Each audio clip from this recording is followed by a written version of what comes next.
Alright, hey guys, what's up? Noname here, and welcome to the Road to Maxing episode 21 now. I hope that you guys enjoy, and let's see the progress that I've made this week. Alright, for all of this week, basically for the Road to Maxing, all I did was temple trekking to finally unlock the Taskmaster emote again, which was so much fun. Temple trekking, one of the greatest mini games ever, right? No, it was pretty bad.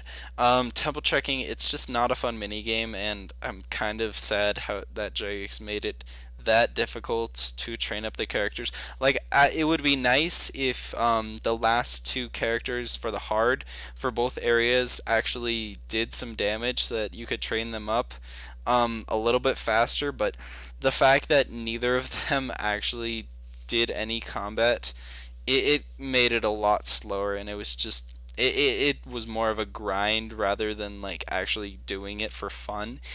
It reminded me of so much of runecrafting because you're doing basically the same thing over and over again. It's just different paths that you have to take with different characters, and the all the easy ones and all the medium ones went fairly quickly. It's just the hard ones, obviously they're hard, but they took a long, long time, and it was just not fun.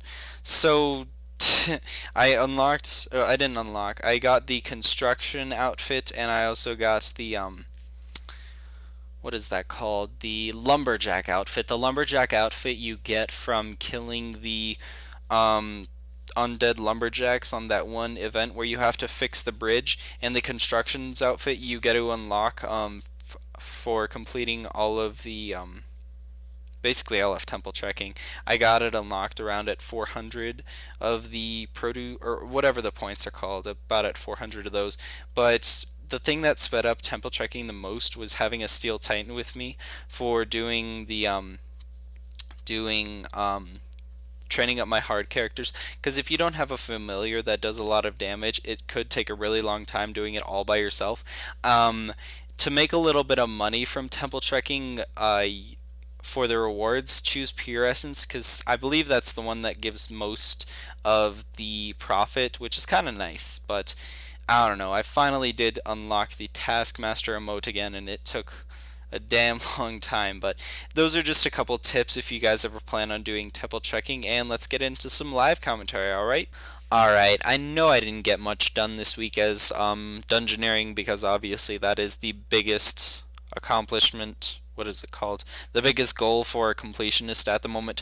But I was just unlocking most of the temple trekking things, and I finally do have my Taskmaster emote back. Where is it? Right there. I'm not gonna do it because don't want to brag to this guy. You know that max cape. You gotta represent. But I know that I didn't do much as far as dungeoneering or basically anything else this week. I mainly have been just no life temple trekking, and it is one of the worst mini games out there, and it takes way too long, and you barely get any rewards from it. But it in a sense it was worth it because I'm going to get the completionist cape, but definitely not worth it if you're not going for the completionist cape, because it's just stupid. It's one of the stupidest things ever, and they did the rework of it and they made it horrible. But let's stop ranting about that. I don't even want to think about that anymore. It was one of those times in my life I just want to forget. So finally done with temple trekking, and now I can start focusing on some other things. If you guys didn't read the behind the scenes for April, they're coming out with the dungeoneering update, basically how they're going to be adding the tool belt, or the toolkits belt, to dungeoneering, which is going to help for inventory space, but not that's like very, very small, considering that they're coming out with the group keying thing in the tool belts, which is going to be awesome. Like, seriously, that's going to make dungeoneering so much quicker, and I'm hoping that they don't nerf the experience. So for now, since dungeoneering is going to be a hell of a lot quicker when that comes out, I'm not going to be dungeoneering until then. As you can see, my XP bar, I think it was around 5 mil at the beginning of last week or whatever, but I'm not going to be doing any dungeoneering until that's comes out, so I'm just going to be finishing off the rest of the requirements for the completionist cape, such as Livid Farm. I only have 3 spells to go.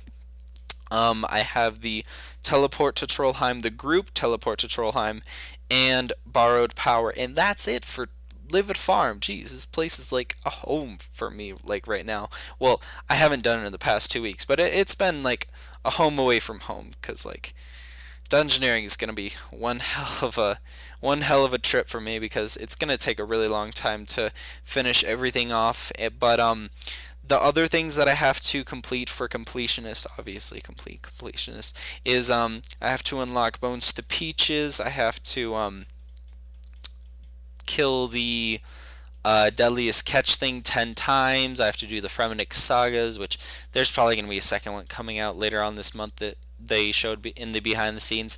What else? I got to. I think that's about it. I have 5 more songs to unlock.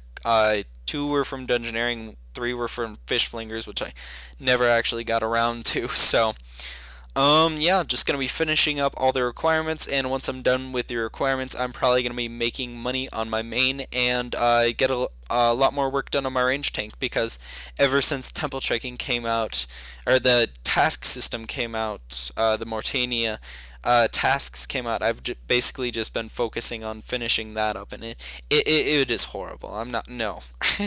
It's just not a good time. So just gonna be finishing up some of this.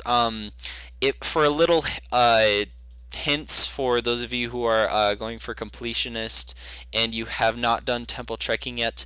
Use the easy and the medium characters. Let them. Uh, you have to tank the monsters for them while they attack everything else.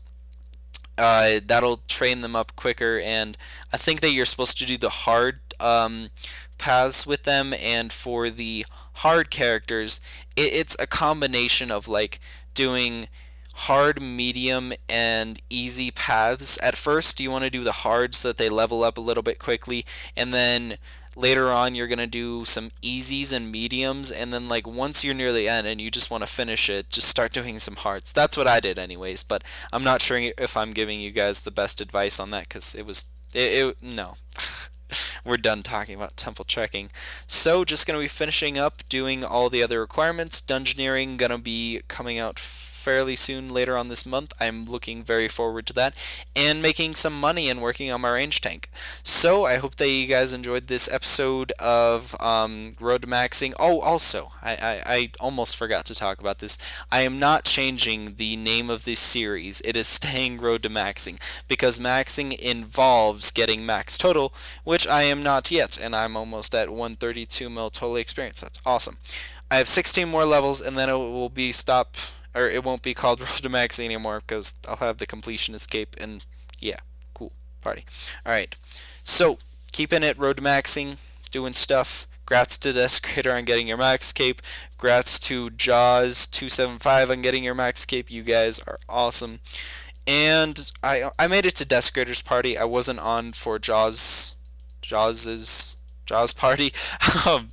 So grats to them on getting the max cape, and I hope to see you guys later on this week with a couple more videos, and join my friends chat if you feel like talking. So I will catch you guys later. Peace.